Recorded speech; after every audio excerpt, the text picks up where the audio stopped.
Hello বন্ধুরা, তোমরা সবাই কেমন আছো? আশা করি ভালো আছো, সুস্থ আছো আর ভালো থেকো।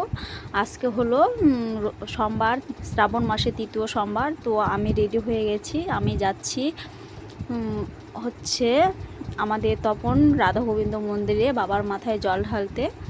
তো আমরা এখানে প্রথমে নদীতে আসলাম, নদীতে এসে এখানে জল তুলবো। তো দেখো নদীর জল পুরো বেড়েছে আর এত বন্যা বাড়ছে। পুরোহিত দাঁড়িয়ে আছে, পুরোহিত বলছে তাড়াতাড়ি করো, নদীর জল বাড়ছে। তো আমরা নদীর জল নিতে চলে এসছি দেখো। তো এখন আমরা নদীতে জল তুলবো, জল তুলে তারপর সেখান থেকে জল নিয়ে বাবার মাথায় ঢালবো। তো আমরা নদী থেকে জল নিয়ে তারপরে চলে আসলাম রাধা গোবিন্দ মন্দিরে। তো দেখো আমরা এসে দেখছি যে বাবার পুজো হচ্ছে, তাই সবাই দাঁড়িয়ে আছি। বাবার পুজো না হলে জল ঢালতে দেবে না। তো পুজোটা সেরে নিল, দেখো আমরা দাঁড়িয়ে আছি কখন পুজো শেষ হবে। তো ভালোই হলো, পুজোটাও হয়ে যাবে, তারপর আমাদের জল ঢালা হবে। শুনে খুব ভালো লাগলো।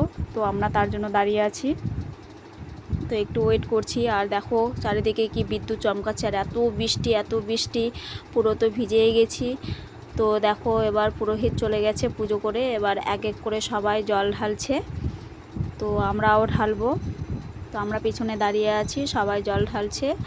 তো আমরা সবার শেষে এসছি বলে আমরা ধীরে ধীরে ওরা আগে জল ঢেলে নিচ্ছে, তারপর আমরা ঢালবো। তো দেখো এটা আমাদের রাধা গোবিন্দ মন্দিরের ভোলে বাবা শিবলিঙ্গ। তো এবার আমি জল ঢালার জন্য চলে এসেছি মন্দিরে। তো এবার আমি জল ঢালবো বাবার মাথায়। আর বাবার কাছে প্রার্থনা করব সবাই যেন খুব ভালো থাকে, সবাইকে যেন ভালো রাখে, হাসি খুশিতে সবাই জন্য থাকি আমরা। কারণ আমাদের এই জীবনের বিশ্বাস নেই, আজ আছি কাল নেই, নিঃশ্বাসের বিশ্বাস নেই। তো নন্দী বাবাকে দেখো, নন্দী বাবা ওখানে আছে। তো তাই বলছি। তো আমার জল ঢালা হয়ে গেল। জল ঢালা হয়ে যাওয়ার পর আমি আরও যে অন্যান্য ঠাকুরগুলো আছে সেগুলোকে প্রণাম করার জন্য আর প্রণামে দক্ষিণা দেওয়ার জন্য আসলাম। তো ছবিগুলো ভালো করে তোলা হয়নি, কারণ এখানে এই সব ঠাকুরদের ছবি করতে দেয় না, বকা দেয়। তো তাই মানে চুপ করে ছবিটা তুলেছি। তো এখন আমাদের দর্শন করা, সব দেবতাকে দর্শন করা হয়ে গেছে। তো হাঁপসে গেছি, তাই আমরা একটু বসে আড্ডা দিচ্ছি। তো দেখো বাচ্চারা সবাই খেলছে, যে যার মতো বসে আছে, সবাই খেলছে। এই হলো আমাদের তপন রাধা গোবিন্দ মন্দির।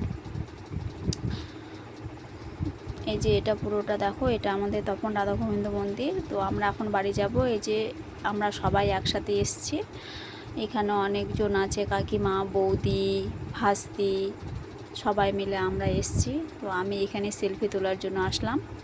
তো সেলফি তুলতে তুলতে একটা ভিডিও করা হয়ে গেল, সেটাই তোমাদের সামনে শেয়ার করলাম। এটা হচ্ছে আমাদের তপন রাধা গোবিন্দ মন্দির। তো আমরা এখন বাড়ি যাব।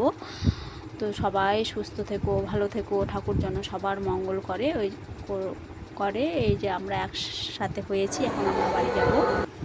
তো দেখো টোটো চলে এসছো, আমরা বাড়ি যাব। হর হর মহাদেব, সবাই ভালো থেকো।